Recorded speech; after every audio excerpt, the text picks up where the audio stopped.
It is the chosen word of the nonconformist, the defiant, and the visionary. It is a confrontational word. Why? It challenges what's thought to be impossible. If you are not afraid to ask why, you can change whatever it is you want.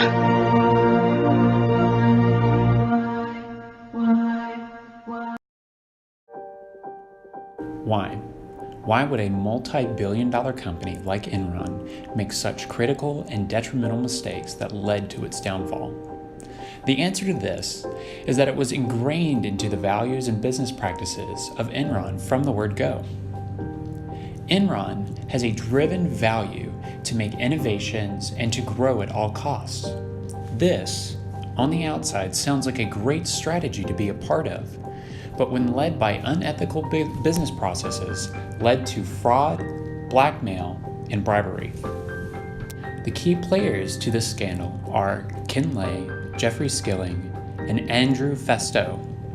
Ken was an individual that focused on big picture ideas, and if you were to listen to interviews before the crisis, he thought it was tedious to belong to smaller parts of the business and referred to it as lower floor processes. This led to Ken approving of illegal actions of Skilling and Fastow. Fastow cooked the books in order to make Enron look more favorable to investors. The company also made unethical decisions by taking money from their employees' pension plans.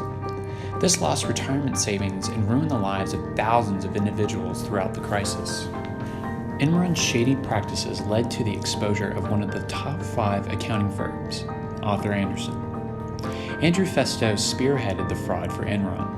CFO of Enron, he used off-balance sheet special entities in order to hide the fraud. These were used to conceal Enron's major losses in their financial reports.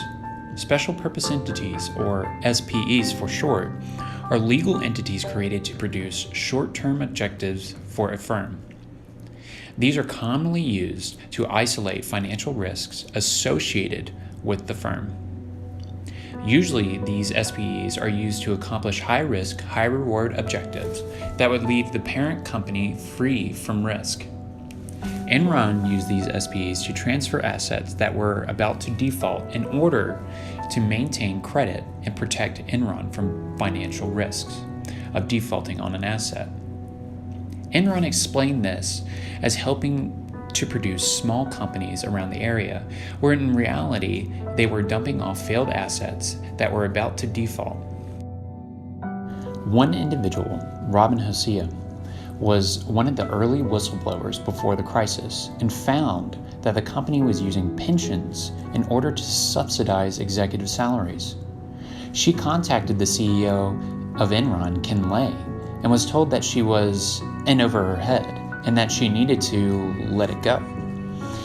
She brought this information to federal labor and afterwards received blackmail and death threats on a regular basis. At this point, Enron was rotten to its core. Its lack of leadership and unethical practices produced backlash that inflicted the lives of thousands of its employees. Added up into a category called total postings without functional area, totaling almost $15 million at the end of the year 2000. One expert says if anyone tampered with benefits money, it's a crime. The law's there because that's a big temptation, because that may well be the biggest pot of money around the place, particularly if the company is struggling otherwise. Hosea tried to find out where all that benefits money was going. She found recurring monthly payments that she considered suspicious to outside consultants. When she questioned her superiors about it, she was told that it was payments to friends of executives and to leave it. That was last May. Hosea says she was so upset her husband called Enron CEO Ken Lay, whom he knew from business dealings, to complain that Robin's concerns were being ignored. They claim Lay said it was none of their business. Hosea decided to take disability for knee surgery, and 6 months later, days before Enron's bankruptcy, she contacted federal officials about her concerns. At the very moment she was meeting with Department of Labor investigators at her house, she says an Enron supervisor called and told her there were orders from high up to keep quiet. Did they know the Department of Labor was there? Yes. How do you think they knew that? I don't know specifically, but I would assume that's because I was probably being followed and watched. Back then, she felt paranoid. Now she says she's getting regular telephone threats and feels her fears are justified. I believe the wording has now become, this is Robin's daily warning. Hosey. Bernie Sanders addresses not only Enron in the speech, but big businesses as a whole and the implications that they can have on the average American and his investment. This includes investors and the employees of the company. If employees have perception that they have a stable pension and 401ks for retirement, and suddenly the company announces a bankruptcy, it can cause chaos in their soon-to-be or immediate state of finances. It is devious for a corporation of this size to present itself in a state of financial stability to its employees and stakeholders without any warning or signal that the company is in decline or struggling. In December of 2001, the employees were not able to sell the stocks that they had left in Enron and consequently lost their 401ks and a majority of their savings that they had invested in the company. We've got to look at this in terms of the implications of the privatization of Social Security, as some would have us do, and also understand that other companies around this country in different ways are ripping off the retirement plans and the pensions of their workers. Second of all, we want to examine the role of accounting firms like Arthur Andersen.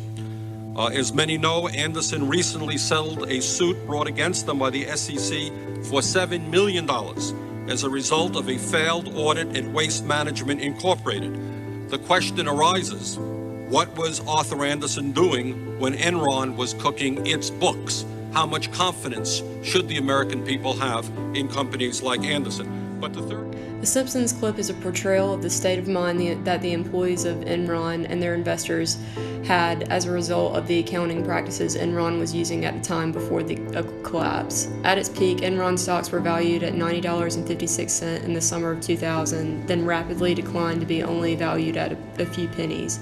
In mid-October of 2001, Kenneth Lay was sent a memo about the accounting issues that were being issued to cover liabilities. Enron then announced a loss of $618 million to its stakeholders. At this time, this was the biggest bankruptcy in U.S. history. In total, 20,000 employees lost their jobs and, in many cases, their life savings. Investors had also lost billions of dollars. On July 7th of 2004, Lay was indicted by a grand jury in Houston, Texas, for his role in the company's failure. Lay was charged in a 65-page indictment with 11 counts of securities fraud, wire fraud, and making false and misleading statements. The trial commenced on January 30th, 2006 in Houston. During his trial, Lay claimed that Enron stock made up about 90% of his wealth, and that his net worth in 2006 was in the negative $250,000 range. He insisted that Enron's collapse was due to conspiracy waged by short sellers, rogue executives, and the news media. Lay is a poor leader in that he did not hold himself or his staff accountable for the actions that ultimately led to Enron's fate.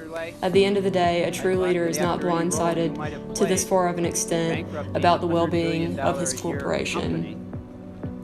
At the end of the day, a successful leader is typically portrayed as a highly profitable strategist to make the most of his company and the performance of its employees. A leader treats his employees fairly and keeps in mind the well-being of his stakeholders, without cutting corners that are necessary for the overall operation and success of the corporations. Lay's actions did not favor the best interests of his employees, his stakeholders, or even himself at the end when he was bankrupt. Stop. We do create entrepreneurial centers. We do allow people a lot of discretion in how they run their businesses. A lot of organizations like to stamp out the nonconformist, the non-conventional thinker.